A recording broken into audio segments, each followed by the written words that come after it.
माननीय मुख्यमंत्री जी से मिलकर और माननीय देश के प्रधानमंत्री जी से मिलकर इस समस्या को बताएगा, क्योंकि प्रधानमंत्री जी का जो सपना है, एक हाथ में कुरान एक हाथ में कंप्यूटर, माने दीनी तालीम के साथ साथ अल्पसंख्यक समाज के बच्चे दुनियावी तालीम हासिल करें और पढ़ लिख कर वो भी IAS IPS डॉक्टर इंजीनियर बने। जो समाज हमारा आज़ादी के बाद से लगातार जो सरकारें रहीं, उन्होंने उसे भय और भ्रम पैदा कर ठगने का काम किया है।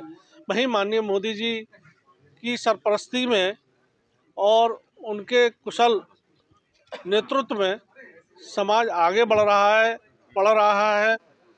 तो समाज के लोगों को अच्छी चिकित्सा मिले, अच्छी शिक्षा मिले और बेहतर सुरक्षा मिले, इस ओर लगातार सरकार का प्रयास भी है। और कहीं जो विषय आप लोगों ने अभी बताया है, इस विषय को लेकर हम लोग माननीय मुख्यमंत्री जी से और माननीय प्रधानमंत्री जी से शीघ्र मिलेंगे और इसके मुझे लग रहा है अच्छे परिणाम आएंगे। 22 जनवरी को राम प्राण प्रतिष्ठा होने वाली है, कांग्रेस ने उसका बाइकआउट किया। देखिए, भगवान श्री राम की प्राण प्रतिष्ठा का जो लोग विरोध कर रहे हैं वो रावण वंशज के लोग हैं। और मेरा ये मानना है, भगवान श्री राम किसी एक धर्म के नहीं, एक समुदाय के नहीं, पूरे देश के हैं वो। और सभी को खुशी मनानी चाहिए। उस दिन अल्पसंख्यक समाज के लोग भी अपने घरों पे दीप जलाएंगे और दिवाली मनाएंगे, ऐसा मुझे पूरा विश्वास है। क्योंकि माननीय प्रधानमंत्री जी जब किसी प्रकार का भेदभाव नहीं कर रहे हैं, उन्होंने अपनी अपील में 140 करोड़ लोगों से अपील की है कि उस दिन अपने घरों पर दीप जलाएं और दिवाली मनाएं। तो मैं समझता हूं कि सभी धर्मों के लोग, क्योंकि हमारे हुजूर अकरम सल्लल्लाहु अलैहि वसल्लम ने भी फरमाया है, जिस मुल्क में रहो उस मुल्क के कानून को मानो। तो निश्चित रूप से ये एक सुखद पहलू है इतने समय बाद। और हमारे देश के जो सर्वोच्च न्यायालय है, उसके आदेश के पास मंदिर का निर्माण हुआ है।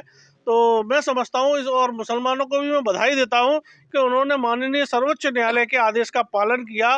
पूरे देश के अंदर मंदिर के पक्ष में फैसला आने के बावजूद भी कहीं एक कंकड़ी भी नहीं फेंकी। सभी लोगों ने शांति और भाईचारे के साथ उस फैसले को स्वीकार किया है। और उस दिन, जिस दिन 22 जनवरी को एक नया दिन होने वाला है, सुखद पहलू होने वाले हैं। और मैं समझता हूँ हमको पुरानी बातों को भूलकर नए सिरे से शुरुआत करनी चाहिए।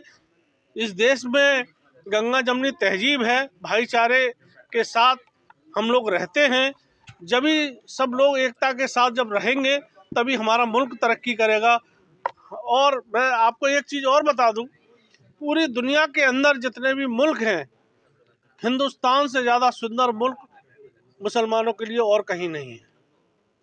यहाँ भगवान श्री राम भी रहते हैं, यहाँ ख्वाजा गरीब नवाज भी रहते हैं, सभी धर्मों को मानने वाले लोग यहाँ रहते हैं। जैसे गुलदस्ता होता है ना, उसमें अलग अलग तरीके के फूल होते हैं।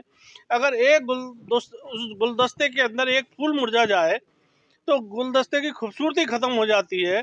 इसी तरीके से इस देश के किसी भी एक धर्म या एक समुदाय के व्यक्ति अगर गरीब होगा, उसके साथ अन्याय होगा, तो निश्चित रूप से कहीं ना कहीं वो खूबसूरती ख़त्म होगी। तो हमारे देश के प्रधानमंत्री जी और माननीय हमारे मुख्यमंत्री जी सबका साथ, सबका विकास और सबके विश्वास के नारे के साथ काम कर रहे हैं। ये सरकार ईमान और इंसाफ और इकबाल की सरकार है। यहाँ न्याय सबको है, तुष्टिकरण किसी को नहीं। एक सवाल और था, पूरे देश में राममय का माहौल है बिल्कुल, लेकिन पश्चिम बंगाल से एक बुरी खबर आई, मॉब लिंचिंग हुई है कुछ साधुओं के साथ। प्रकरण बहुत तेजी से वायरल भी है। मैं उस साधुओं के साथ मतलब वायरल वो की गई, मॉब लिंचिंग की गई। मैं उस घटना की घोर निंदा करता हूँ। और जिस प्रकार की घटना पश्चिम बंगाल में बहन ममता बनर्जी के शासन में हुई है, ये बहुत दुखद घटना है। क्योंकि इस प्रकार के जो लोग हैं, ममता बनर्जी जैसे लोग हैं वो नहीं चाहते हैं इस देश में भाईचारा बना रहे, और अगर ममता बनर्जी में जरा भी नैतिकता बची है तो वो अपने पद से इस्तीफा दें और देश से माफ़ी मांगे। नहीं, मैं फिर वही बात कहूँगा, जो लोग इस प्रकार की महिला के साथ टीका टिप्पणी कर रहे हैं, हमारे देश की महिला हैं, वो हमारे देश की मिनिस्टर हैं, तो मैं समझता हूँ कि वो लोग देश के लोग नहीं हो सकते हैं, क्योंकि हमारे देश की संस्कृति है महिलाओं को सम्मान देना। और जो लोग इस प्रकार की बेहुदा टिप्पणी करते हैं वो निश्चित रूप से देश के गद्दार हैं, और ऐसे लोगों के साथ कानूनी कार्रवाई होनी चाहिए, जो प्रक्रिया अपनाई जाए। अल्पसंख्यक आयोग के अध्यक्ष मेरे साथ मुरादाबाद में बात करने के लिए मौजूद है। सर, मुरादाबाद दौरा था, क्या कुछ खास रहा आज? आज हम लोगों ने यहाँ सभी मुरादाबाद के अधिकारियों के साथ, हमारे अल्पसंख्यक कल्याण अधिकारी जी मौजूद रहे, यहाँ पर CDO साहब मौजूद रहे और अन्य विभागों के तमाम अधिकारी यहाँ उपस्थित रहे। और जो केंद्र सरकार व प्रदेश सरकार द्वारा जन कल्याणकारी योजनाएं चलाई जा रही हैं, उन योजनाओं की समीक्षा हुई है। जैसे हमारे यहाँ पक्के मकान देने की बात हो तो यहाँ पर लगभग 50% से ऊपर जो मकान है वो अल्पसंख्यक समाज को दिए जा रहे हैं। चाहे उज्ज्वला योजना के तहत गैस कनेक्शन की बात हो, चाहे आयुष्मान कार्ड की बात हो, इन सभी योजनाएं जो भी हैं, चाहे मुफ्त राशन की बात हो, सभी योजनाओं में अल्पसंख्यक समाज की भागीदारी यहाँ 50% से ऊपर है। तो ऐसे में जो माननीय प्रधानमंत्री, जो माननीय मुख्यमंत्री सबका साथ सबका विकास और सबके विश्वास की बात कही है, वो यहाँ पे बिल्कुल होती दिख रही है। 22 तारीख को राम मंदिर की प्राण प्रतिष्ठा है, उससे पहले समाजवादी पार्टी और कांग्रेस के लीडरों को इनविटेशन दिया गया था, वो निमंत्रण ठुकराया है, इस पर क्या कुछ कहना है आपका? देखिए, मैं समझता हूँ भगवान श्री राम सबके हैं, उस पर राजनीति नहीं होनी चाहिए। और जो इस प्रकार की राजनीति कर रहे हैं वो भगवान राम के विरोधी है और रावण वंश के लोग हैं। उनका काम रहा है हमेशा, जिस प्रकार से रावण का अहंकार था और उन्होंने एक सीता जैसी माँ को उन्होंने अपहरण किया, इसी प्रकार से ये लोगों की जो मानसिकता है, राजनीतिक दल जो हैं, मानसिकता कभी सही नहीं हो सकती है। मुस्लिम समुदाय से क्या अपील रहेगी 22 जनवरी? नहीं, मेरा यही कहना है, मेरी अपील नहीं, हमारे देश के प्राइम मिनिस्टर जी ने अपील की है कि देश के 140 करोड़ देशवासी जो है वो उस दिन अपने घर पर दीप जलाएं, दिवाली मनाएं, खुशी का माहौल है। क्योंकि हमारे हुजूर अकरम सल्लल्लाहु अलैहि वसल्लम ने भी फरमाया है कि जिस मुल्क में रहो उस मुल्क के कानून को मानो।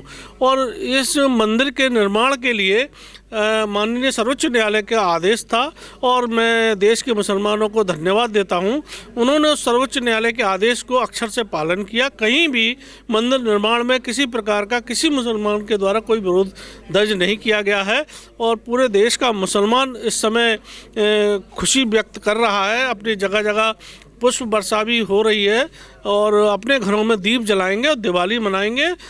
2024 22 जनवरी के बाद में एक नया उदय हो रहा है। पुरानी चीज़ों को भूलकर एक हम नए उजाले की ओर बढ़ें और हमारी जो सरकार की जो मंशा है, एक हाथ में कुरान एक हाथ में कंप्यूटर, मानी शिक्षा का जो स्तर है वो अल्पसंख्यक समाज में अधिक हो, उनके बच्चे पढ़ लिख कर भी डॉक्टर, इंजीनियर, IAS, IPS बने, इस ओर हमको ध्यान देना चाहिए।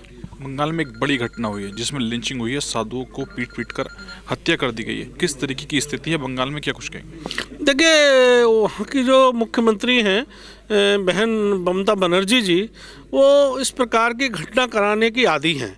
वो वहाँ पर राम भक्तों पर कभी आग लगवा देती हैं, कभी इस प्रकार की घटनाएं होती हैं। मैं समझता हूँ कि वो कहीं ना कहीं देश में के अंदर जो माहौल है उसको ख़राब करने का काम कर रही हैं। उनको नैतिकता के आधार पर उनको इस्तीफा दे देना चाहिए। सरकार को मैं अपील करूंगा देश के अपने राष्ट्रपति महोदय से कि वहाँ पे अराजकता का माहौल है और ऐसे समय वहाँ सरकार को भंग कर देना चाहिए और जिन लोगों ने ये घटना की है उनके विरुद्ध कड़ी से कड़ी कार्रवाई हो। केंद्रीय मंत्री स्मृति ईरानी जो ये सऊदी अरब दौरे पर गई थी, उसके बाद कुछ कट्टरपंथियों के द्वारा उस पर लगातार टिप्पणी करी गई है। पाकिस्तान से भी कई ऐसी पोस्टें आई हैं जबकि उन्होंने मस्जिद में प्रवेश नहीं किया था। ये कहा गया वो मस्जिद के अंदर बगैर दुपट्टे के गई हैं। इन ऐसी मानसिकता को लेकर क्या कुछ कहना है जिन लोगों ने इस तरीके की बात कही है? देखिए, इस प्रकार की जो मानसिकता के लोग हैं वो कट्टरपंथी लोग हैं और वो देश के नहीं हो सकते, क्योंकि इस देश की संस्कृति उन्होंने पढ़ी नहीं है। और मैं समझता हूँ वो इस्लाम के भी जानकार नहीं है।